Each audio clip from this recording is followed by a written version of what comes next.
आज इस होटल से खाओ, कल दूसरा होटल से खाओ, आज बकरा खाओ, कल मुर्गी खाओ और परसों और कुछ खाओ, जो मर्जी से खाओ। पूरा देने के लिए शैतान पूरा तैयार है।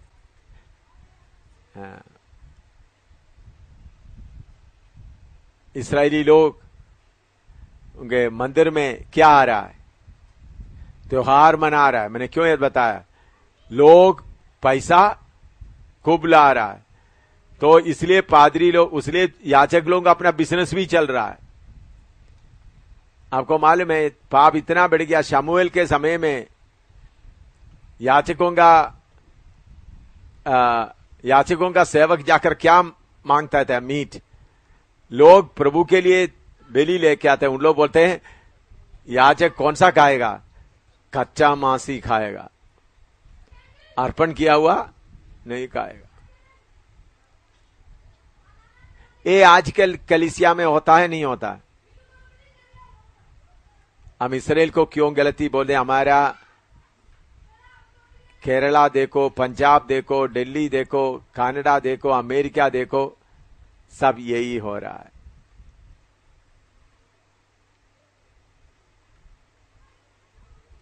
तो ये खाने पीने में रहने के कारण सही परमेश्वर का उपदेश कहीं नहीं पहुंचता।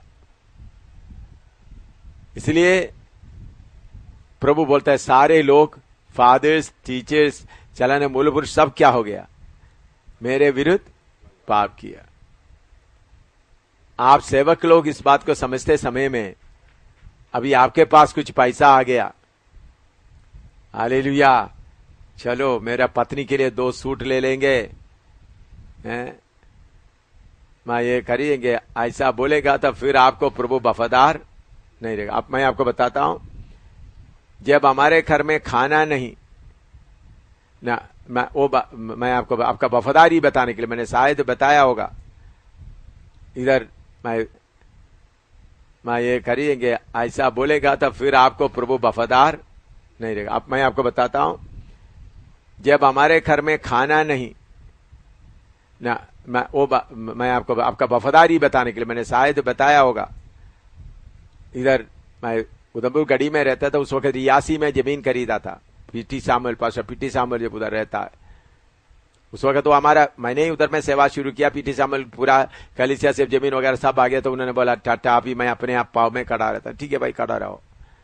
मैं फिर उसके बाद उधर नहीं गए। तो उधर में जब शुरू में था, उन्होंने आकर बोला हमने जमीन खरीदा, पैसा, तो अच्छी तरह सेवक लोग अच्छी तरह भी सुनना इधर में, तो उन्होंने बोला गिरजाघर प्रार्थना भवन बनाया, उसका दरवाजा नहीं लगाया। उन्होंने बोला जानवर आके आते हैं, कुत्ता आते हैं, तो इसलिए कैसा भी उधर में दरवाजा लगाना है, चौखट लगा हुआ, दीवार बनाया।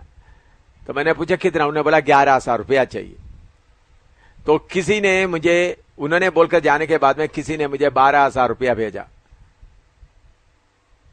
तो मैंने 12,000 रुपया में एकदम निकाल दिया। 11,000 रियासी के लिए देंगे। रियासी के लिए क्या पैसा नहीं भेजा, किसी ने अपना गिफ्ट में, किसी ने केरला से किसी ने भेज दिया था। मैं वो 11,000 रुपया निकाल कर अलग कवर में डालकर रख दिया। बाकी 1,000 रुपया से हमारा जो कुछ किसी को कुछ सेवक को देना, बाकी देना, तो 2-3 दिन में हमारा पैसा पूरा खत्म हो गया। उसके बाद 3 दिन हमारा घर में ना चाय, ना पानी, ना चावल, कुछ भी नहीं, कुछ भी नहीं। फिन्नी रो रो कर, तीसरा दिन शाम को रो रो कर, पापा कल खाना मिलेगा करके बोलकर, उनका रोते रोते उनका जीभ चिपक गया। उस समय भी मेरे पास कितना रुपया है? 11,000 रुपया अलमारे में रखा है। प्रभु आपका वफादारी कैसा देखता है। जब फिन्नी रो रहा है, मैं किराए पर कर्जा भी नहीं लिया, प्रभु ने भेजा हुआ पैसा में से, उन्होंने किसी ने पैसा ये नहीं भेजा देखो ये प्रभु का इसके लिए दे दो, नहीं, मुझे भेजा, आपका मर्जी से इस्तेमाल करो। तो चौथा दिन एक ब्राह्मण ने, पंडित ने सुबेरे 4 बजे रोटी, आटा और सब्जी वगैरह लेके आया। उसके 3 दिन के बाद पीटी सामुएल आ गया। पीटी समेल आते समय में मैंने बोला सामुएल चिंता मत करना, तुम्हारे लिए प्रभु ने इंतजाम किया है पैसा। तो मेरा पत्नी बैठकर सुन रही है। मैंने जाकर अलमारी खोलकर 11,000 रुपया लेकर उनको दिया। इतना कठोर, वो बेटा मर रहा था। अगर चौथा दिन वो पंडित नहीं लाते तो बेटा क्या होना था, मरना था। आप ऐसा है तो कभी शादी नहीं करना चाहिए था, बच्चा पैदा नहीं करना चाहिए था। आप इतना कठोर हो तो बच्चा मरने के समय भी 11,000 रुपया मेरे अलमारी में रखा है। पीटी समेल के लिए दे दो करके बोल के किसी ने नहीं भेजा। ऐसा आपका जीवन में फिर पैसा की बातों में शक्ति से रहेगा तो प्रभु आपको अपना मर्जी से क्या करेगा, ले करेगा। हम लोग क्या है, सब लोग क्या, जेब में नहीं है तो इधर से उधार देते, नहीं तो दुकान में जाकर आटा दे दो, चावल दे दो, बाद में जब पैसे। ये कोई सेवा नहीं है भाई। आटा दे दो, चावल दे दो, दुकान से लिया नहीं।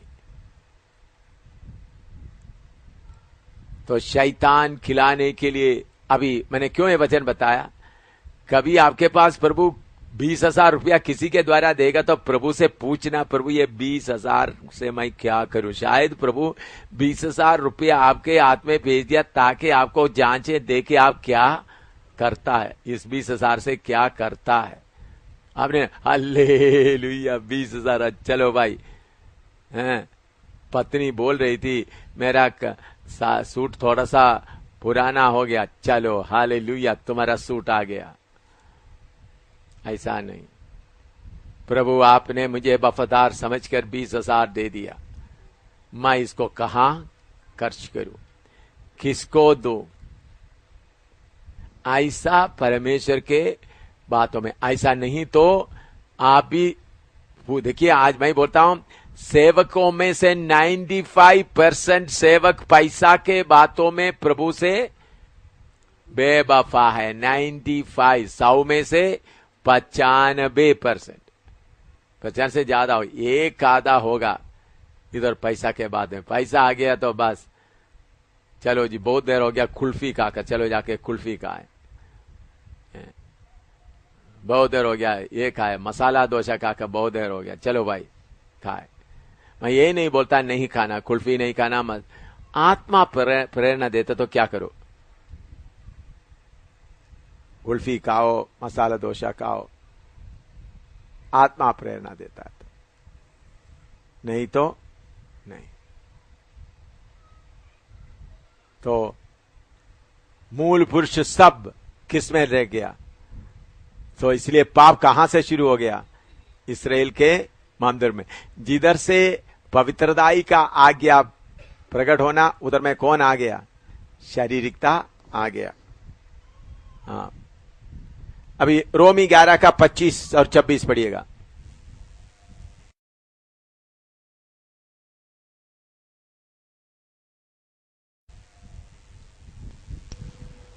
रोमी 11 का 25-26। हे भाइयों, कहीं ऐसा ना हो कि तुम अपने आप को बुद्धिमान समझ लो।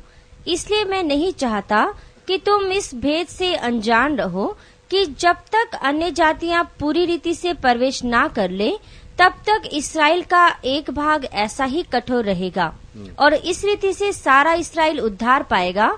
जैसा लिखा है कि छुड़ाने वाला सियोन से आएगा और अभक्ति को याकूब से दूर करेगा। अभक्ति को याकूब से क्या करेगा, दूर करे। ये भेद की बातें, क्योंकि इस्राएल लोग ऐसा पाप करके अट गया था, उसके समय में हमको मौका मिल गया कलीसिया का, वो परमेश्वर का भेद था।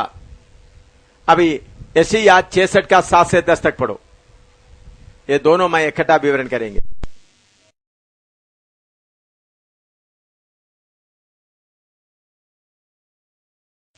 यशायाह 66 का 7 से 10 तक।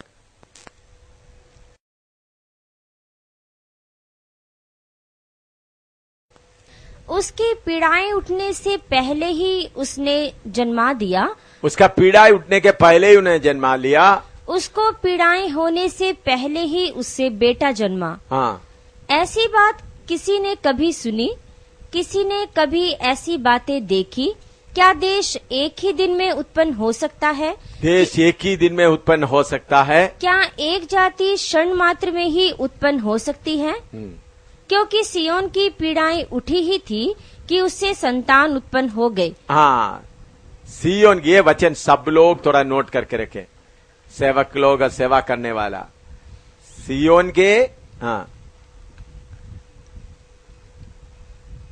क्योंकि सियोन की पीड़ाएं उठी ही थी कि उससे संतान उत्पन्न हो गए। सीधी ही है। तो देखिए, बच्चा पैदा होना तो क्या होना है?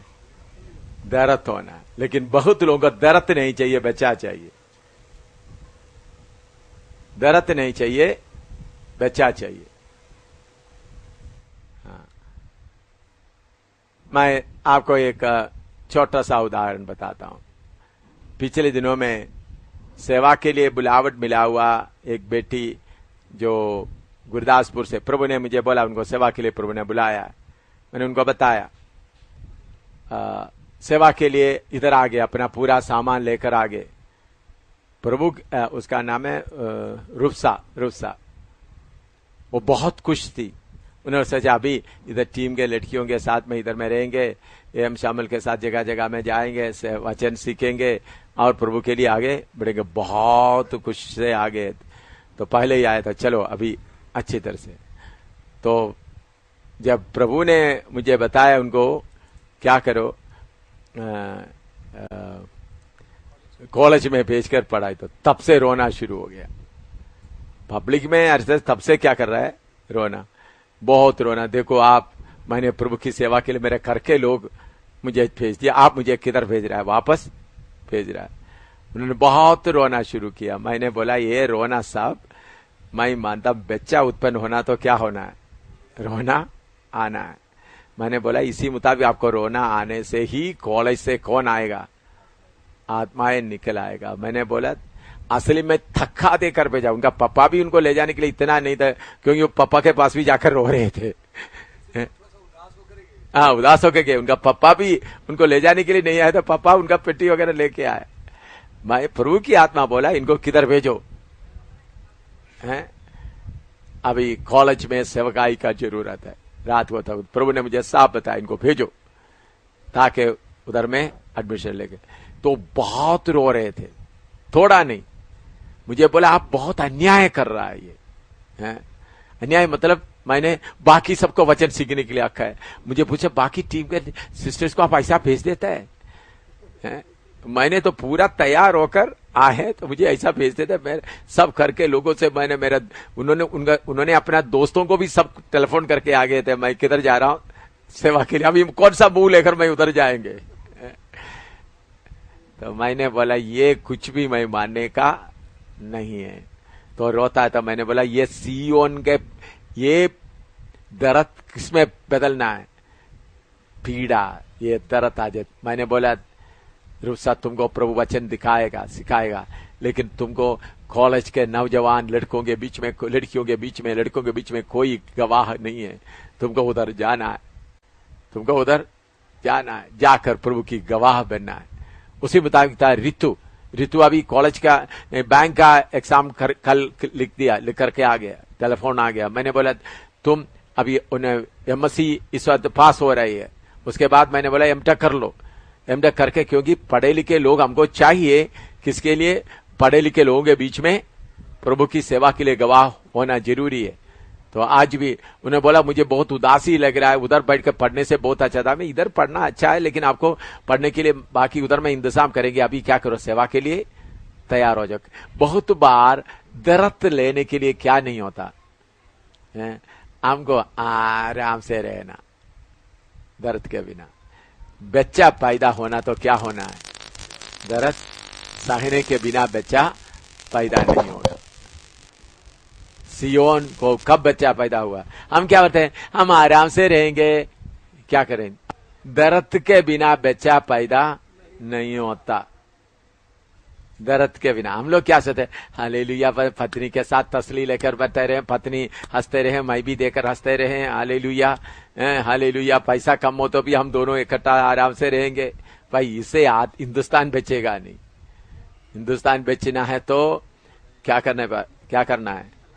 हैं, दरद आना है, दरद दरद। रूसा सोची कम से कम शनिवार रात को मुझे मनाएगा। मैंने उनका पापा को बोला शायद इधर मैं थोड़ा सा, उन्होंने बोला, उनका पापा आकर बोला स्ट्राइक होगा, तो मैंने उसके लिए बोला सुबेरे निकल जाओ ताकि स्ट्राइक को बोलकर एक दिन इधर ना रुके। हाँ हाँ, मैंने उनको बोला 16 तारीख को स्ट्राइक होंगे, लेकिन मुझे ऐसा लगा ये स्ट्राइक का बहाना लगाकर एक दिन इधर ना लगाएं, जाएं कॉलेज का एडमिशन वगैरह देके। मुझे थोड़ा सख्त होना पड़ा। मैं थोड़ा सख्त नहीं होता, मैंने बोला ठीक है आ जाओ। बच्चे ने बोला सारे सामान, तो मैंने सामान भी क्यों लेके गया, इधर में सामान लेकर तो वापस में या तो शायद इधर घूमते रहते होंगे, इसलिए मैंने वहां सामान मेरे पेटी में रखो। पापा को था कि उधर से किधर भेज दू, बस स्टैंड में भेज दू, नहीं तो उधर से सामान लेकर गए। ओ आया, गाड़ी नहीं था, आज स्ट्राइक नहीं है तो इसलिए थोड़ा ढीला डोला नहीं। प्रभु ने जो, देखिए उनको प्रभु ने सेवा के लिए बुलाया करके मुझे पूरा क्लियर मालूम है, क्लियर है, अंदाजा नहीं मैं थका देंगे, लेकिन उनको सबके साथ इधर रहना थोड़ा अच्छा लग रहा था। ताकि उन्होंने बोला इस महीना मुझे इधर रहने दो, अगला महीना अगस्त में इधर रहना। ठीक है पढ़ाई करो, उधर में कोई तो इधर आ सकता है, तो दर्द आता है, दर्द के बिना क्या नहीं होगा, बच्चा पैदा नहीं होगा, दर्द के बिना। मैं फिन्नी और एमी को उधर में डालकर 3 साल तक जाकर एक मीटिंग भी नहीं किया, किधर में, भोपाल में। मैं सोचा थोड़ा बच्चा का क्या होने दो, पीड़ा होने दो, पीड़ा लगने दो। पीड़ा लगने के बिना, अभी पीड़ा हो गया, अभी देखो वो जा रहे हैं रायगढ़ में, उड़ीसा में जा रहे हैं, अंदर शैतान के अड्डे में।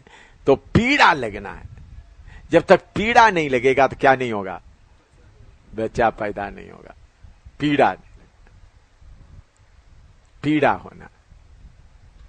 सेवक लोग ये बात को अच्छी तरह आपका मन में बना रखे। अगर आपका कलीसिया में आपको आत्माएं मिलना है तो आपको एक दर्द आना अंदर से, उसके लिए सहने के लिए तैयार होना।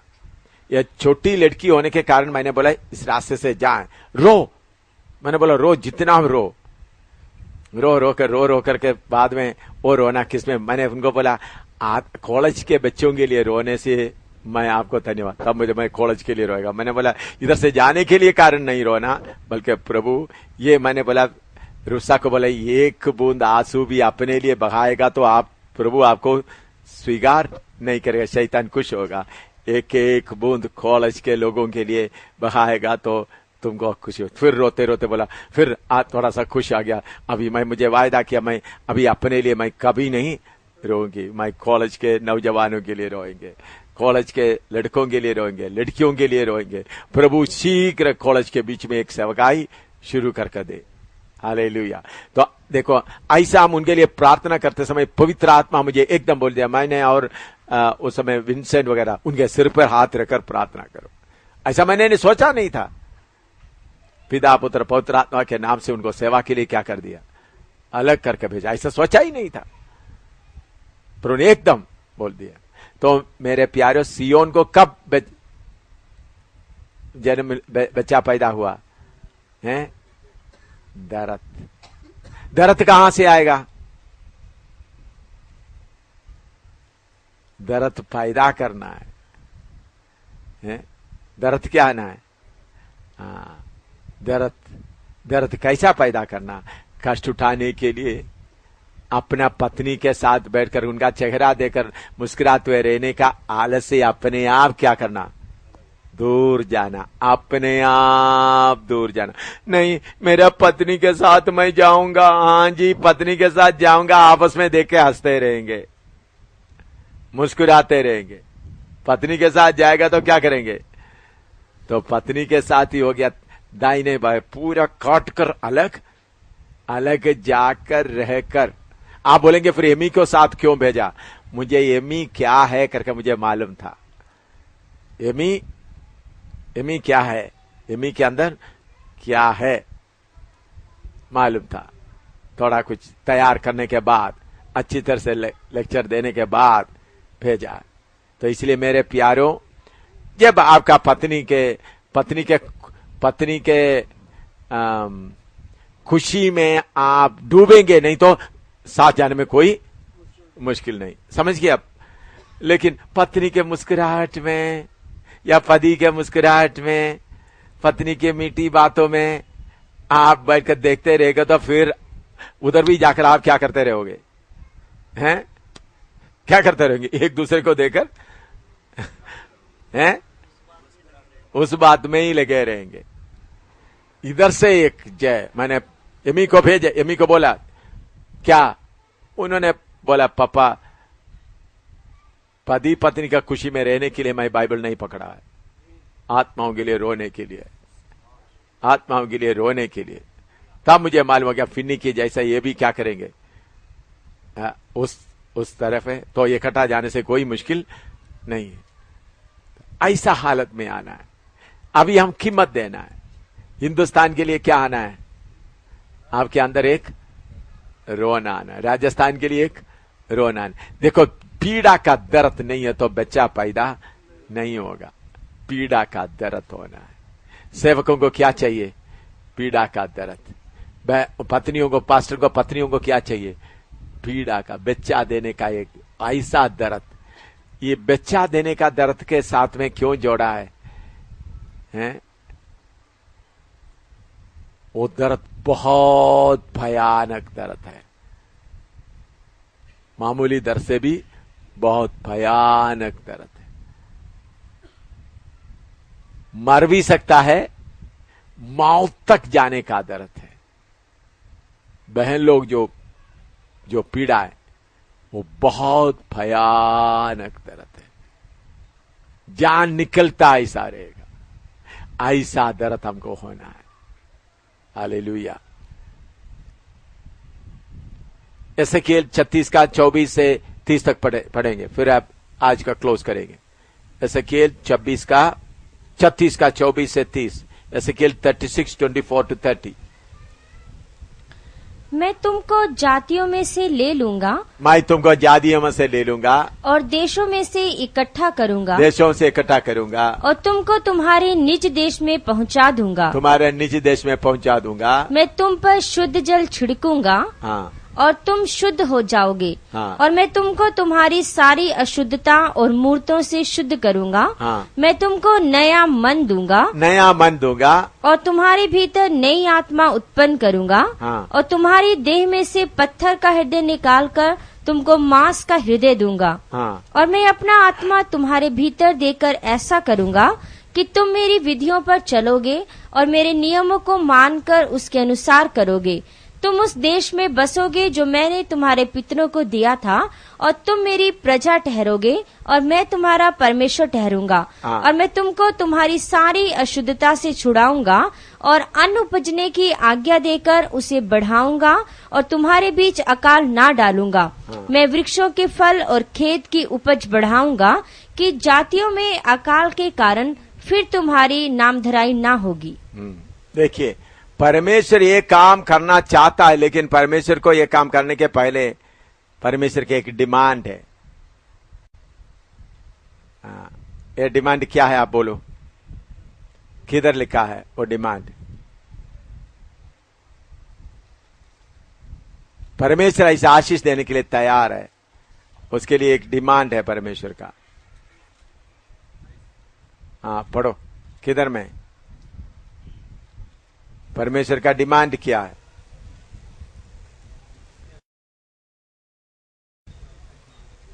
हैं?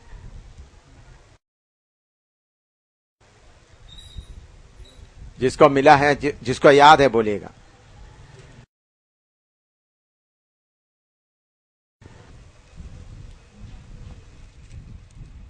ऐसा परमेश्वर करने के लिए तैयार है, लेकिन परमेश्वर की एक डिमांड है।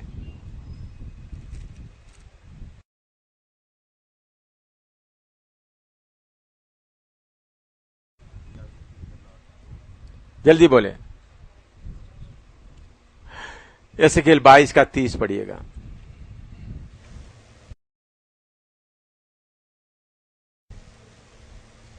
और मैंने उनमें ऐसा मनुष्य ढूंढना चाहा जो बाड़े को सुधारे और देश के निमित्त नाके में मेरे सामने ऐसा खड़ा हो कि मुझे उसको नाश ना करना पड़े, परंतु ऐसा कोई ना मिला। हाँ, समझ में आया? परमेश्वर का डिमांड क्या है? दोबारा पढ़ो। और मैंने उनमें ऐसा मनुष्य ढूंढना चाहा जो बाड़े को सुधारे और देश के निमित्त नाके में मेरे सामने ऐसा खड़ा हो कि मुझे उसको नाश ना करना पड़े। हाँ, देखिए, बाड़ा बनाना बड़ी बात नहीं है, ऐसा मत करो ऐसे, लेकिन नाके में खड़ा होने के लिए परमेश्वर आशीष देना चाहता है। नाके में खड़ा होने के लिए कोई चाहिए, ये नहीं मिलता। मैं हिंदुस्तान का अधिकार क्यों लेता हूं, जम्मू का अधिकार क्यों लेता हूं? मैं नाके में खड़ा रहा हूं। नाके में खड़ा होते वक्त देश का सजा भी आएगा, शैतान का हमला भी आएगा, दोनों हम तैयार होने के लिए, लेने के लिए तैयार। इधर देखो, ये बात कर, नाके में खड़ा होना कैसा नाके में खड़ा होता है। इधर देखो, सेवक लोग देखे, मैंने कैसा करता हूं। प्रभु, ये लोग मूर्ति पूजा कर रहा है, उनका आंख खुला नहीं है प्रभु, इसलिए लोग मूर्ति पूजा कर रहा है, इनको माफ कर दो। वेश्याओं को देखो, प्रभु इन लोग वेश्या का काम करता है, इनका आंख खुला नहीं है, इसलिए लोग वेश्या का काम करता है। लोगों का पापों को अपने ऊपर उठाने के लिए प्रभु लोगों को देखता है।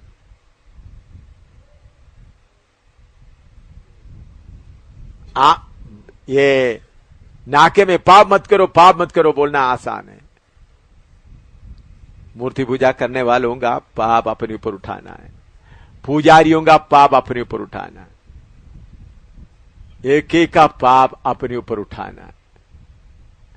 आत्माएं आपको मिलना है तो क्या करना है? क्या करना है? प्रचार करना आसान है, उनका पाप को उठाना है। प्रचार करने के लिए क्या? पेट भर का क्या? उनका पाप उठाने तो शुरू कर दे, तुमको खाने का मन नहीं आएगा,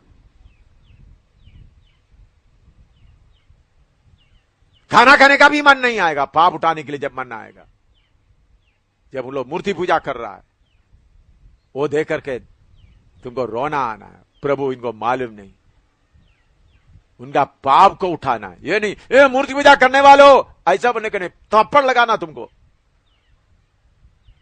वही मूर्ति पूजा के खिलाफ प्रचार करना है जिन्होंने उसका पाप अपने ऊपर उठाया है। आपका कच्चा कच्चा है,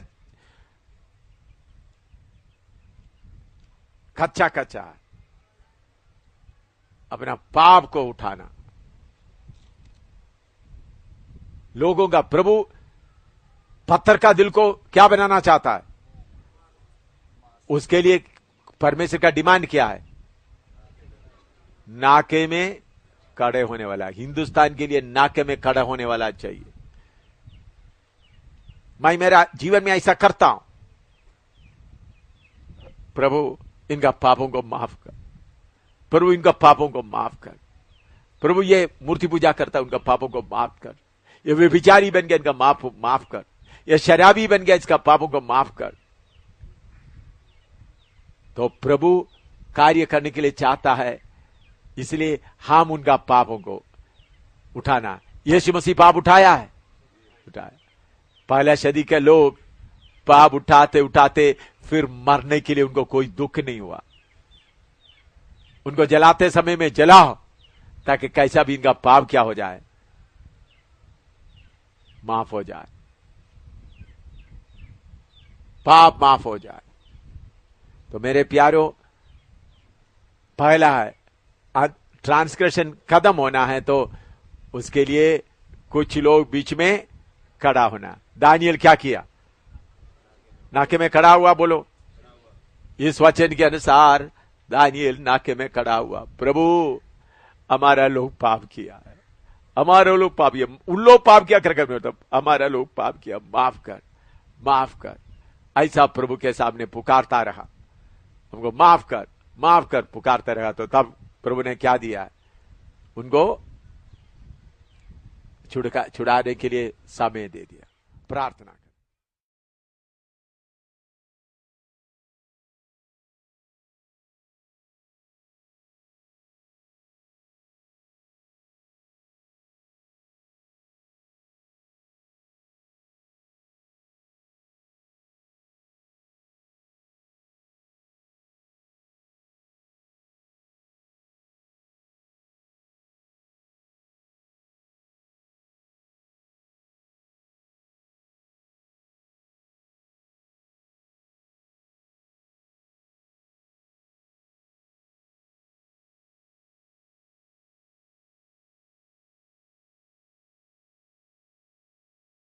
विश्वास बढ़ाने के लिए परमेश्वर के वचन के अनुसार ही कार्य होता है, नबूवत के अनुसार ही कार्य होता है।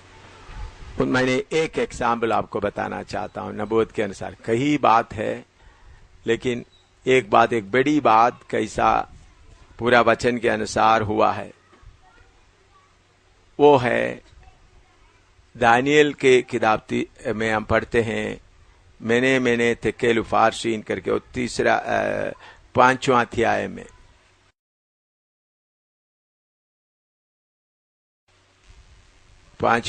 में, उसका 5 का पहला 2 पढ़िएगा, 2-3 5 दानियल 5वां अध्याय का पहला 3 पद पढ़िएगा। बेलशस्सर नाम राजा ने अपने 1000 प्रधानों के लिए बड़ी जेवनार की और उन 1000 लोगों के सामने दाखमधु पिया।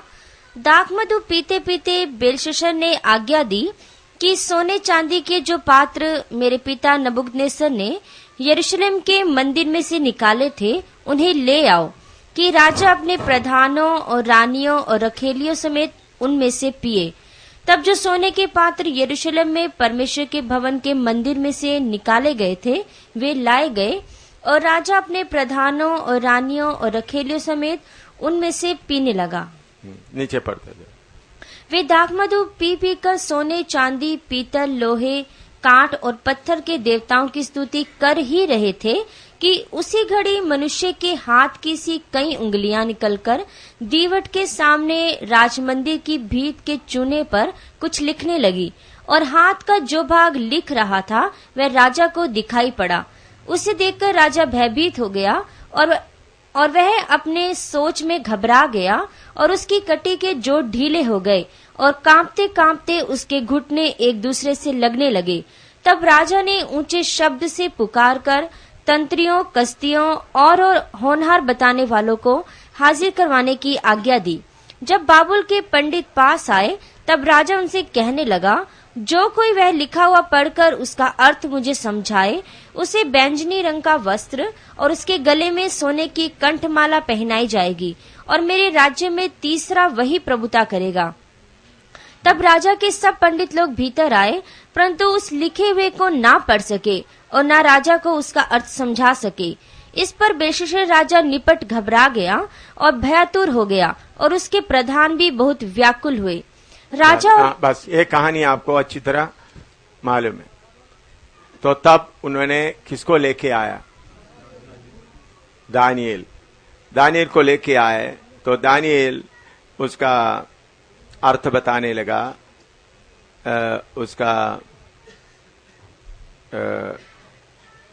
23 से पढ़िएगा, 22 से पढ़िएगा।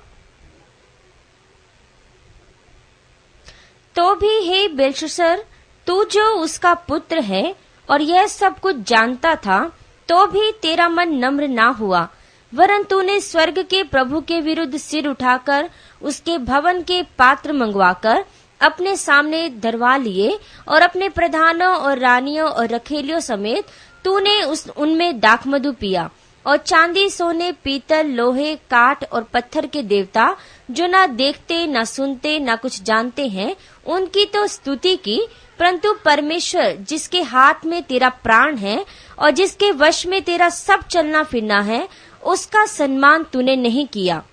तभी यह हाथ का एक भाग उसी की ओर से प्रकट किया गया है और वे शब्द लिखे गए हैं। और जो शब्द लिखे गए वे ये हैं, मने मने तकेल और उपारसीन। इस वाक्य का अर्थ यह है, मने अर्थात परमेश्वर ने तेरे राज्य के दिन गिनकर उसका अंत कर दिया है। तकेल तू मानो तराजू में तोला गया और हल्का पाया गया है। परेस अर्थात तेरा राज्य बांटकर मादियों और फारसियों को दिया गया है। ये आपको मालूम है, बेलशस्सर एक नबूकदनेस्सर का बाबिल का बड़ा राजा था, शाहनशाह, एम्परर, महाराजा। उनके नीचे कितने राजा, लेकिन उनके अंदर घमंड आ गया। उन्होंने बड़ा पार्टी करते समय में यरूशलेम में लाया हुआ परमेश्वर का पवित्र मंदिर का उन लोग बर्बाद करके लेके आए, लूट कर लेके आए। उस पात्रों में शराब पीने लगा। तो परमेश्वर का एक अंगुली आकर दीवार में लिखना शुरू किया, मैंने तेकेल फारसीन, तुमको तोलकर देखा, हल्का पाया गया, तुम्हारा राज्य मेदी और पेर्शियों को दे दिया गया। ये देखकर राजा बहुत घबराया। उस रात को एक खास घटना हुआ, उसके बारे में इस घटने के करीबन 500-600 साल पहले, इस घटने के 600 नहीं, करीबन 500 नहीं,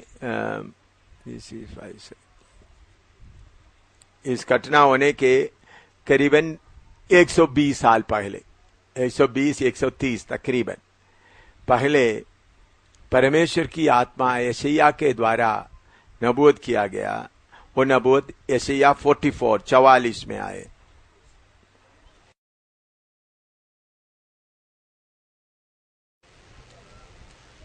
उसका 26 से लेकर पढ़िएगा।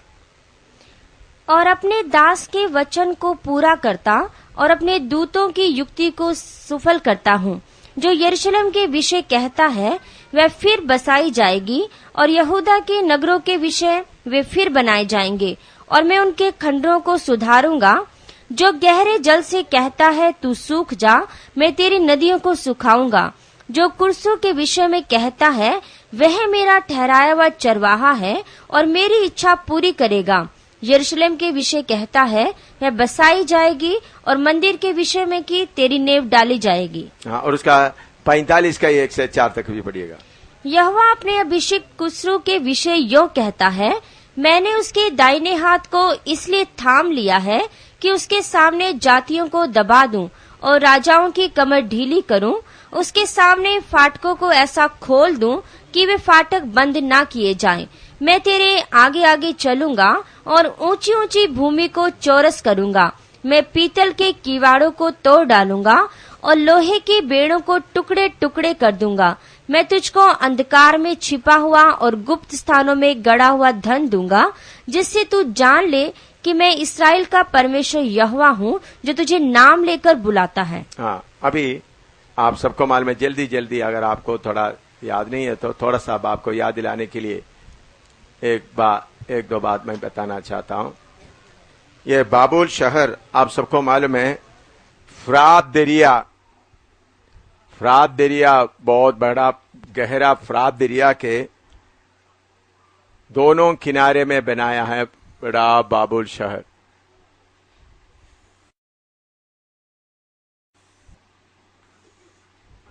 ये आपस में जोड़ा हुआ है।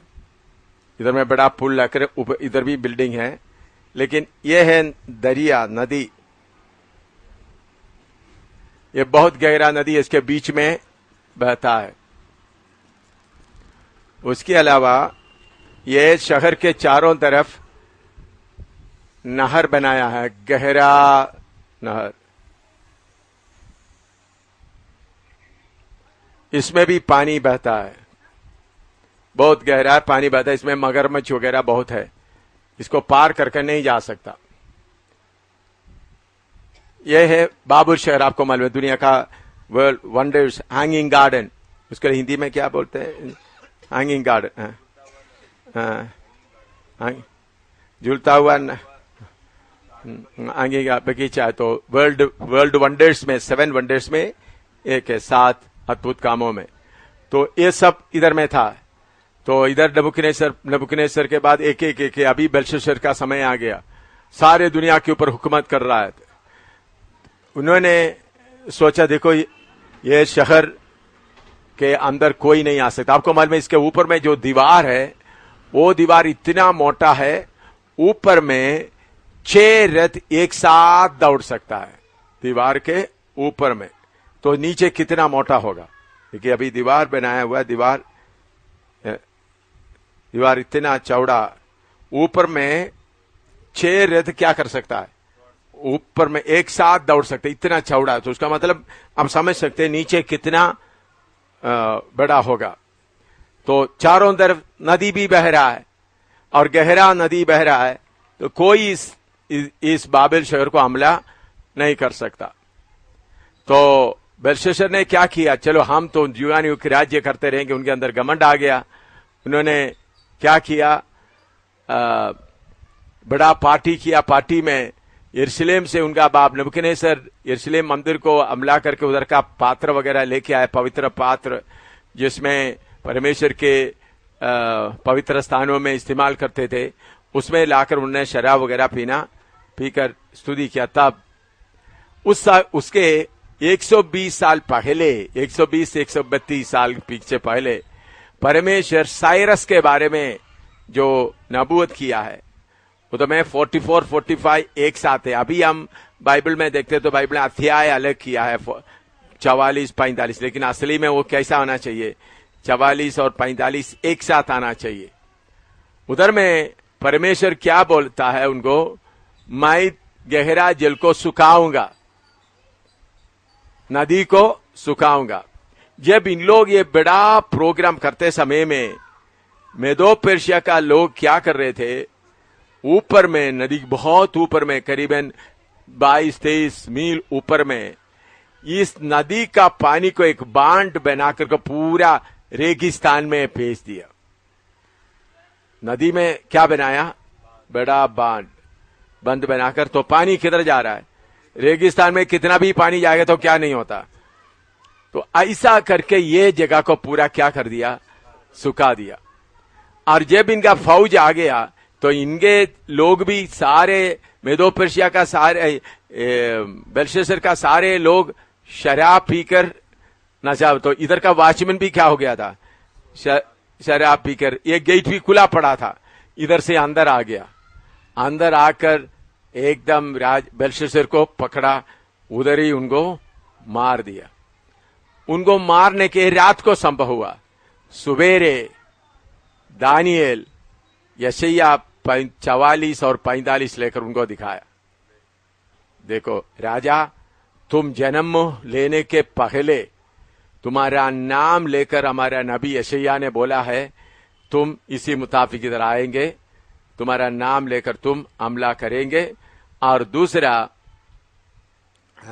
तुम हमला करेंगे और गुप्त स्थान पूरा लेंगे। उसी दिन मेदो पर्शिया क्या हो गया, बाबेल शासन पूरा खत्म हो गया। तो फिर राजा ने, दानियेल ने जब ये दिखाया तो राजा ने क्या किया, चलो तुम यरूशलेम में जाओ, दोबारा मंदिर बनाओ। तो जैसा बताया वैसा एक एक शब्द पूरा हुआ, एक एक शब्द। अभी जब आप बाइबल सही है करके लोगों को सबूत करते समय में इतिहास मैंने बताया, ऐसा इसके अलावा और भी कई प्रोफेसी है जो नबूवत है जो एक एक शब्द के अनुसार पूरा हुआ, एक एक शब्द के अनुसार पूरा हुआ। तो ऐसा बातें आपको समझ में आए तो तब आपको इसके ऊपर क्या हो जाता है, पूरा विश्वास आता है। ये साइरस खुसरू जन्म लेने के 120 साल पहले, 120 या 22 साल पहले उनके नाम लेकर बोला है, वो मेरा चरवाहा, ये मेरा कार्य करेगा। तो आप समझना, एक एक वचन परमेश्वर के जैसा परमेश्वर के वचन में लिखा उसके अनुसार होता है। वो देकर ये वचन समझेगा तो फिर आपको और इसमें पूरा भरोसा आता है। इसमें मैंने जल्दी में बोला, अगर इसमें कोई और कोई सवाल है तो जल्दी पूछिएगा। ये आपका विषय में नहीं है, फिर भी आपको समझ में आने के लिए था कि वचन का नबूवत एक एक कैसा होता है। और जैसा बीच में फिर जैसा मुझे समय मिलेगा और भी कुछ नबूवत मैं आपको बताऊंगा, एक एक अक्षर के अनुसार पूरा हुआ।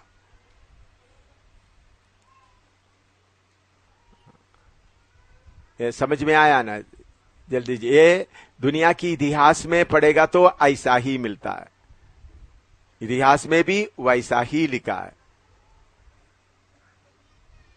लेकिन इतिहास में मैंने तेकेल फारसीन वो शब्द नहीं है, वो बात उनको नहीं है। कैसा उन लोग मेदो पर्शिया वाला लोग आकर बाबिल साम्राज्य को हरा दिया, वो उसमें लिखा है। उन लोग बड़ा करीब 30 मील ऊपर उधर में दरिया को क्या कर रहा है, पूरा बंड बना करके पूरा पानी नहर करके उसके अंदर से आ गए।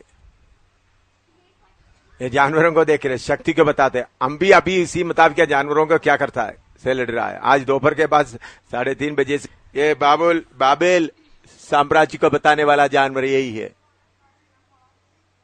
यह है मेदो पर्शिया का, यह है ग्रीक। एक एक देश के पीछे का शक्ति उनका असली रूप में दानियल देखा है। तो ये बाबुल बादशाह का इतना बड़ा शक्ति था, इतना बड़ा शेर की तरह।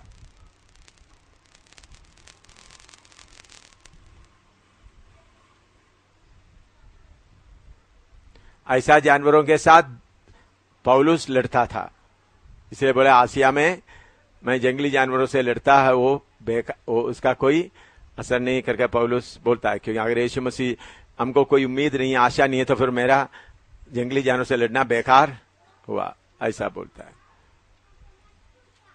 ठीक है, अभी हम कोई सवाल? ये बात मैंने आपको ये नबूवत इसलिए बताया ताकि आपको मालूम हो जाए, और भी है, और भी एक एक दिन थोड़ा थोड़ा सा कुछ बताएंगे ताकि आपको मालूम हो जाए। वचन, ये वचन नोट करके रखे।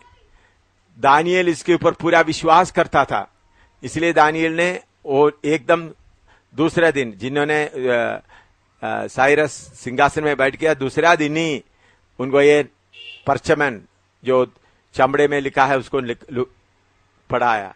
तो वो बड़ा आश्चर्य हो गया, मेरा नाम भी बताया, जाओ इस परमेश्वर के लिए मंदिर बनाओ यरूशलेम में।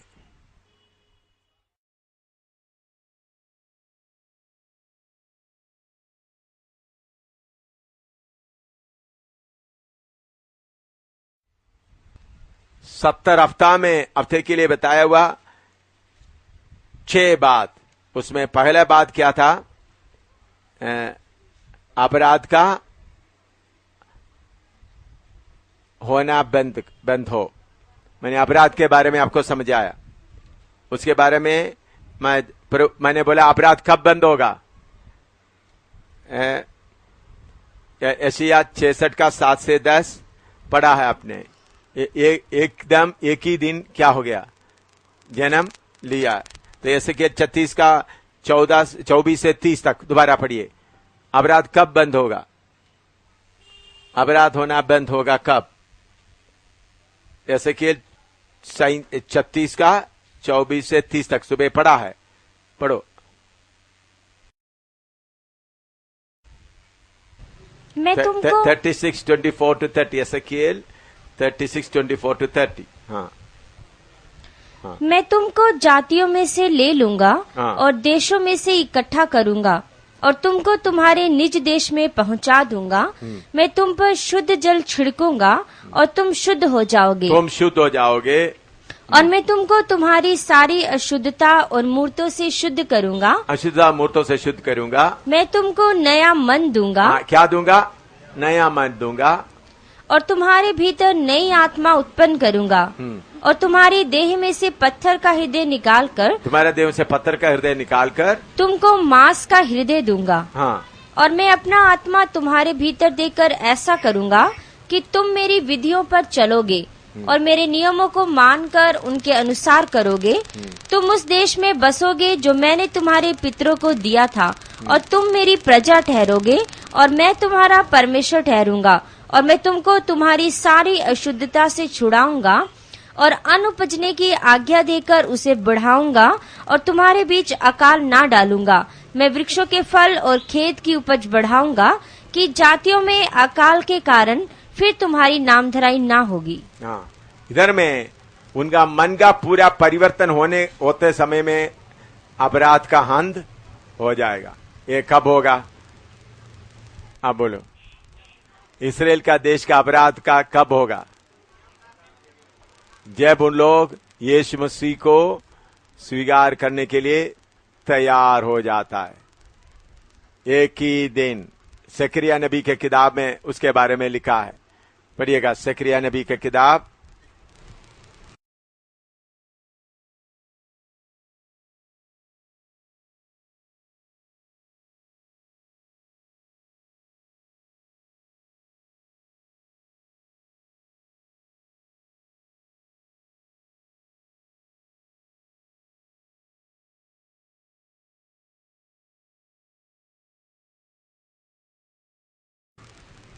12 अध्याय।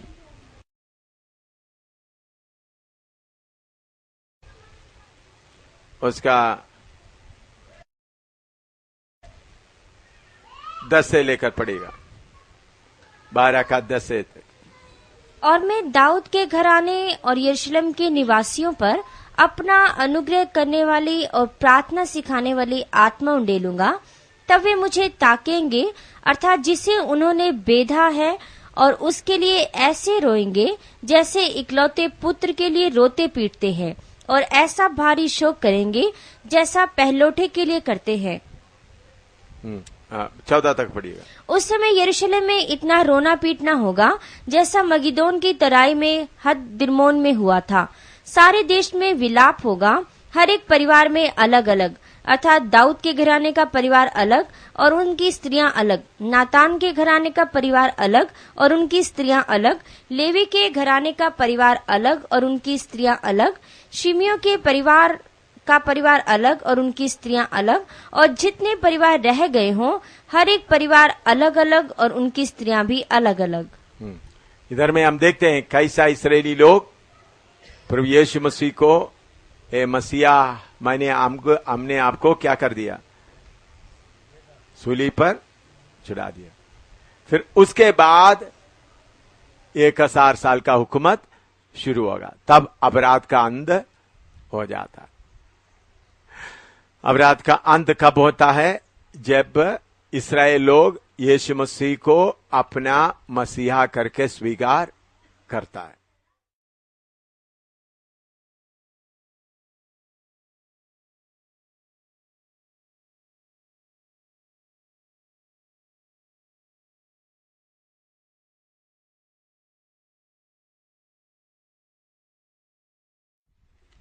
कितना बड़ा पीरियड है आप समझना।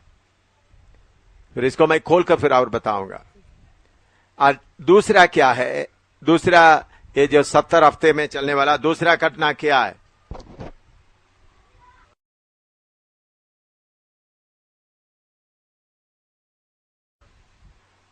हाँ, खोलकर पढ़कर देख लो कौन सा है।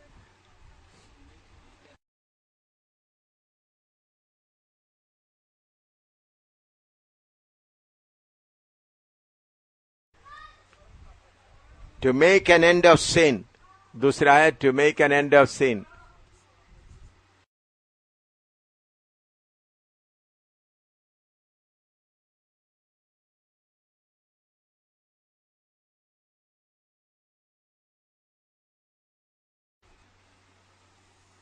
हिंदी में पापों का अंत। पापों का अंत कब होगा? जकरिया 13 का 1। जकरिया 13 का 1, पापों का अंत कब होगा?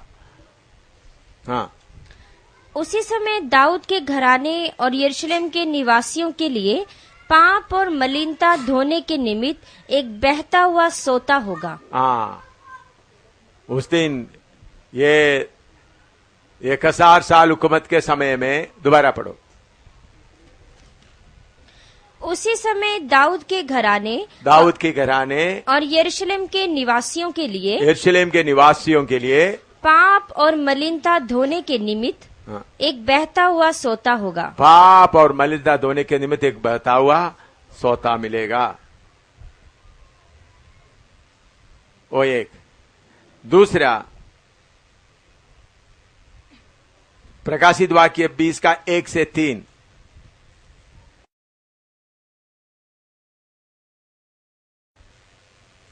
प्रकाशित वाक्य 20 का 1 से 3 तक। फिर मैंने एक स्वर्गदूत को स्वर्ग से उतरते देखा, जिसके हाथ में अथाह कुंड की कुंजी और एक बड़ी जंजीर थी, और उसने उस अजगर अर्थात पुराने सांप को, जो इब्लीस और शैतान है, पकड़ के 1000 वर्ष के लिए बांध दिया और उसे अथाह कुंड में डालकर बंद कर दिया और उस पर मोहर कर दी कि वह 1000 वर्ष के पूरे होने तक जाति जाति के लोगों को फिर ना भरमाए। हाँ। इसके बाद अवश्य है कि थोड़ी देर के लिए फिर खोला जाए। हाँ, शैतान को बंद करने से पाप क्या होगा? फरमाने का पाप। अभी शारीरिकता हमारे अंदर है, उसको जगाने के लिए कौन पीछे पड़ा हुआ है? शैतान पड़ा हुआ है। इसको बांध दिया था 1000 साल में। उसके बाद प्रकाशित वाक्य 20 का 10 भी पढ़िएगा। प्रकाशित 20 का 10। और उनका भरमाने वाला शैतान आग और गंधक की उस झील में, जिसमें वह पशु और झूठा भविष्यद्वक्ता भी होगा, डाल दिया जाएगा, और वे रात दिन युगानुयुग पीड़ा में तड़पते रहेंगे। अभी दानियल जब से देखा है, वो सीन देखा, उसके बाद आखिरी में जब शैतान को आग के झील में डालने का ये पीरियड पूरा किसमें आया है? ये 70 हफ्ते में आया है। ये खोलकर सीखने के लिए प्रभु का वचन अच्छी तरह नहीं जानेगा तो इसको कुछ भी अंदाजा कहीं भी नहीं मिलेगा। पाप का अंत कब होगा? जब सबसे पहले एक सोता निकल गया मलिंदा के लिए, दूसरा उकसाने वाला शैतान को 1000 के लिए बांधा तो 1000 साल पाप नहीं हुआ, फिर उसके बाद उनको खोलकर छोड़ दिया, फिर उसके बाद उनको हमेशा तक के लिए आग के झील में डाल दिया गया। ये पीरियड तक ये 70 हफ्ता चलता है। समझ में आ रहे हैं? 70 हफ्ता कहां तक, कहां से कहां तक? थोड़ा कुछ आइडिया कुछ आपको मिल रहा है? हाँ, 1000 साल भी उसके बीच में आया। 70 हफ्ते में क्या भी आ गया? हाँ, हफ्ता कहां रह गया 1000 साल। इसलिए ये बात लोगों को समझने के लिए उन लोग उस वक्त से लेकर 70 हफ्ता गिनता हो गए। मैं फिर इसको और खोलेंगे तो तब आपको और मालूम हो जाएगा।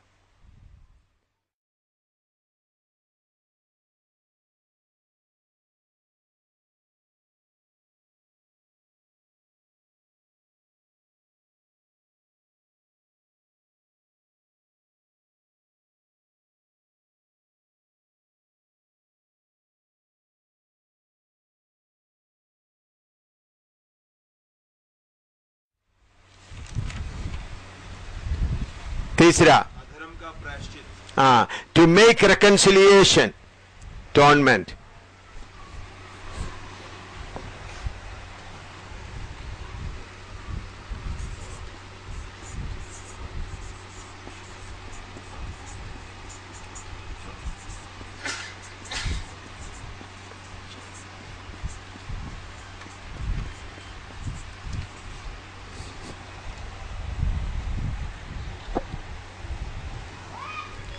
अटॉर्नमेंट।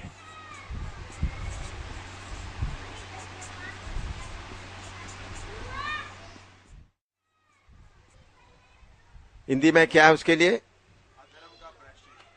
अधर्म का प्रायश्चित।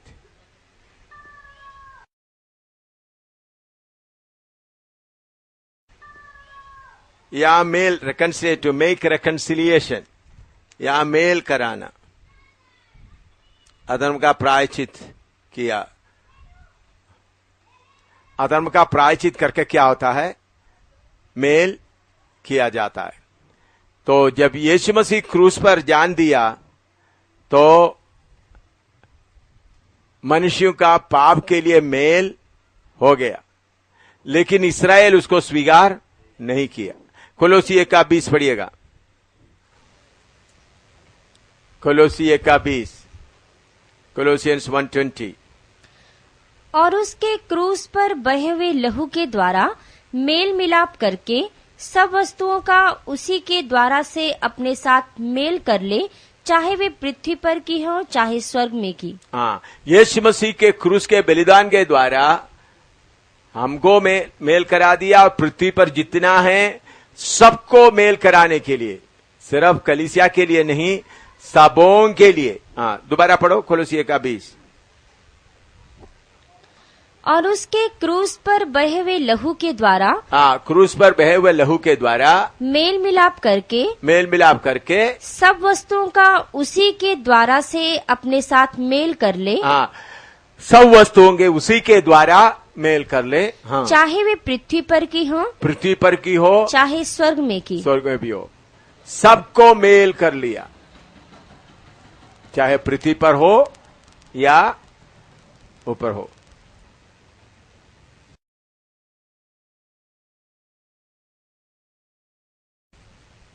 पहला पत्रोस 2:24।